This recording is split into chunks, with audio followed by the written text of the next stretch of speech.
ce que j'ai découvert, c'était quoi? Ces gens, quand Félix Tshisekedi devient président en 2018, hein, 2018-2019, il y avait un plan.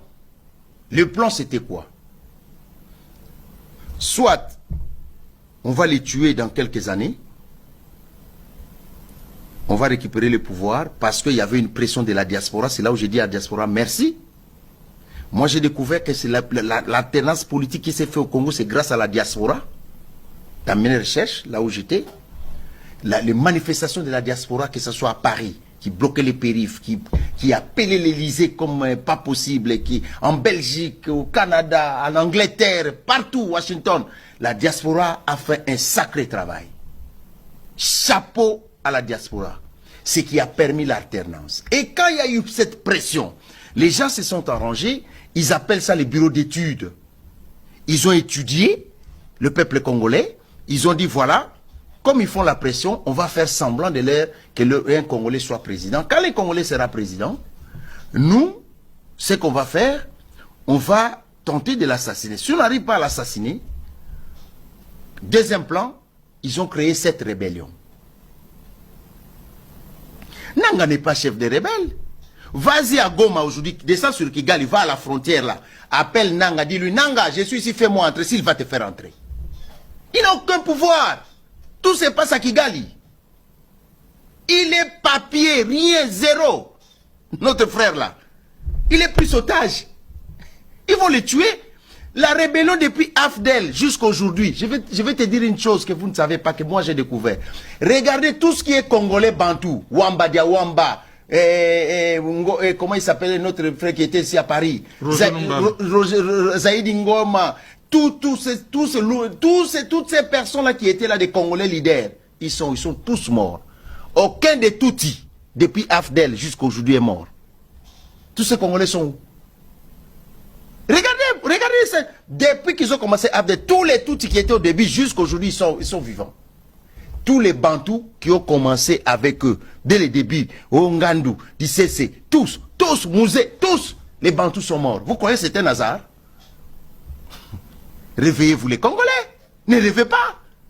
Et quand ils ont fait cette histoire, il y a des choses que j'ai laissé les gens lire. En fait, quand ils ont fait cette histoire des rébellions, ça je dois les dire, deuxième étape, c'était que on va faire la guerre à Félix Tshisekedi. Il va prendre l'argent, il va mettre dans l'armée, il ne fera pas le social. Et on va utiliser les politiques internes, les politicailles que j'appelle, les petites personnes, les petits esprits qui peuvent trahir leur pays pour un bonbon, pour un biscuit. On va les antiser et ils vont commencer à parler du social. Alors que lui, Tshisekedi et son gouvernement vont être à la guerre. Comme ils n'ont rien. D'abord, ils sous-estimaient que la guerre va faire quelque temps. Ils sont surpris du patriotisme des Ouazalendo des Congolais. Ça les a surpris. Parce que dans leur plan, c'était quelque chose qui ne va pas durer longtemps. Et que Tshisekedi va mettre l'argent dans les armes, va acheter des armes. Parce qu'une balle coûte $1, mon frère. Si on tire 1 million de balles par jour, 5 millions de dollars par jour, sans compter les militaires doivent manger, doivent boire. Nous parlons de 3 millions, 4, 5 millions, 6 millions par jour. Par mois, si on prend 6 millions multipliés par temps, 180 millions de dollars. Qu'est-ce que ça ne peut pas faire dans le social? On va prendre cet argent, on va mettre dans les armes, les sociales sera négligé, et on va susciter des opposants, commencer à parler du social, ils ne parleront pas de la guerre. C'est ça qui se passe au Congo.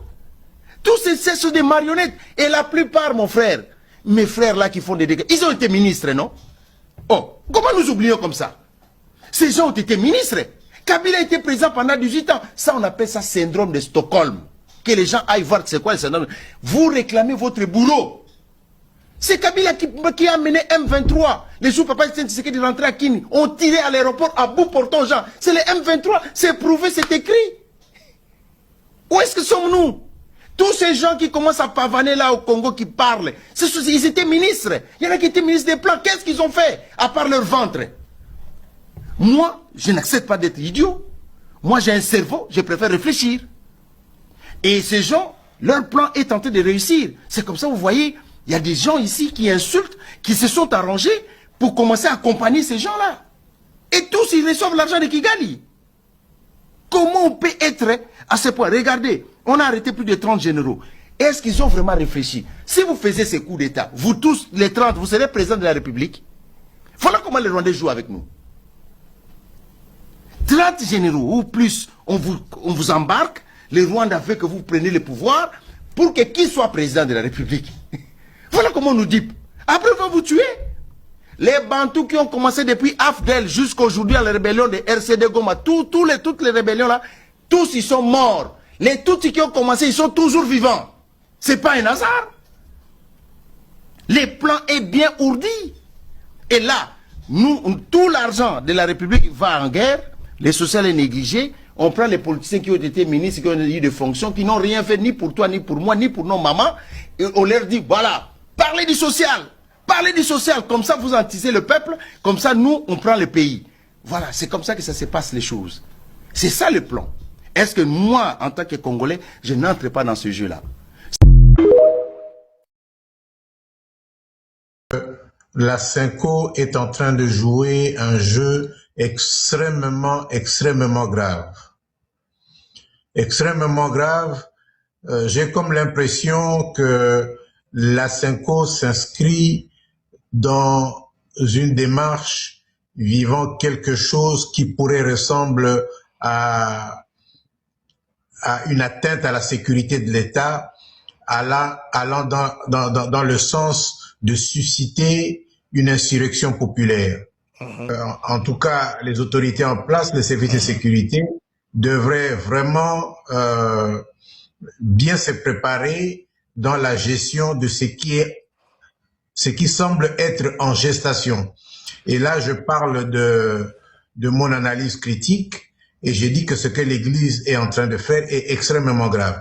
Ils doivent être des mèches avec des groupes d'intérêt politico-financiers des pays étrangers qui sont intéressés au Congo. Quand je suis, par exemple, l'interview de Louis Michel, il passe, je l'ai suivi tout à l'heure, il passe un certain nombre de messages et quand on analyse bien ces messages, en tout cas personnellement, j'ai l'impression qu'il y a quelque chose en gestation. Ce n'est pas des rêveries. Je ne suis pas en train de faire...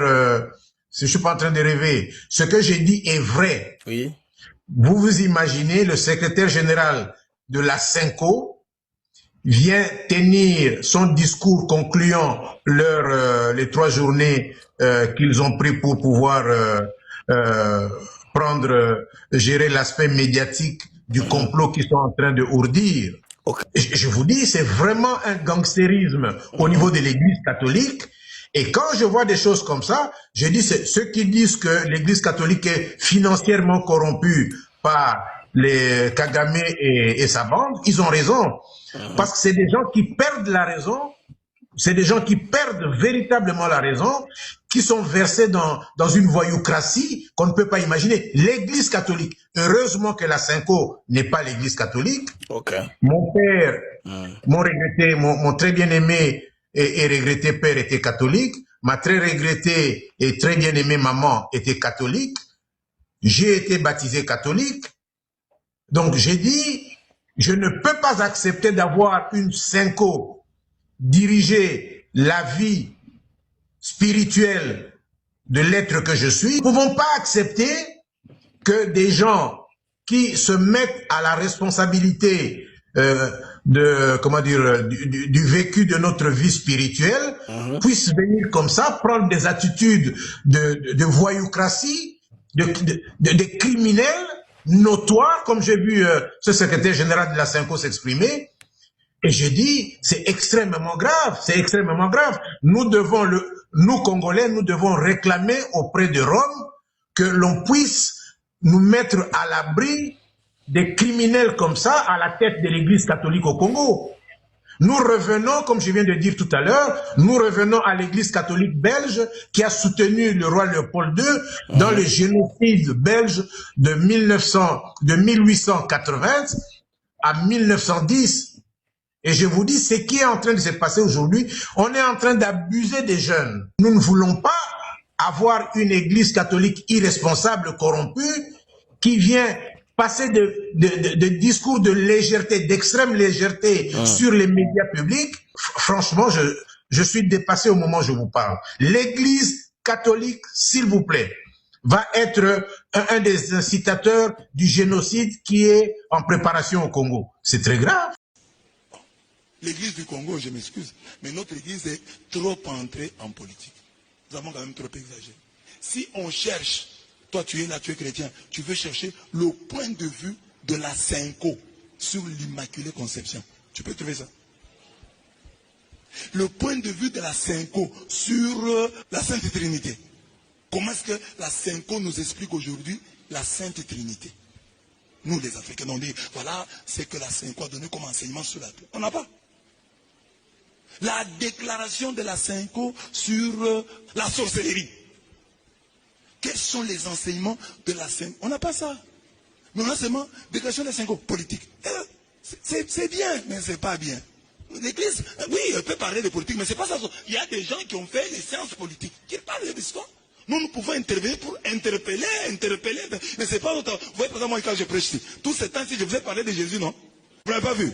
Tous ces temps-ci, j'ai parlé prière, foi, réussissez dans la vie, allez de l'avant. C'est maintenant que, en parlant des sens de la foi, je suis un peu entré en politique.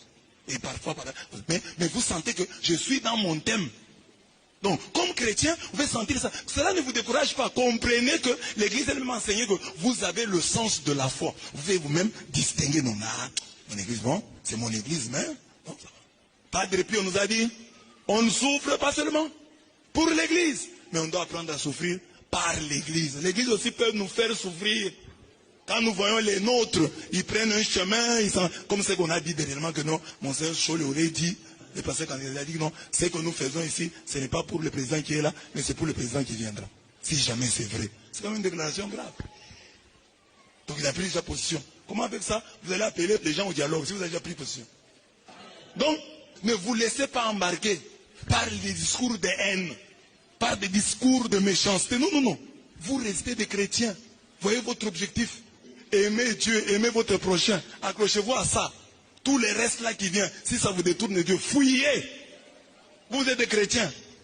Moi-même, je vous dis que j'ai été chassé.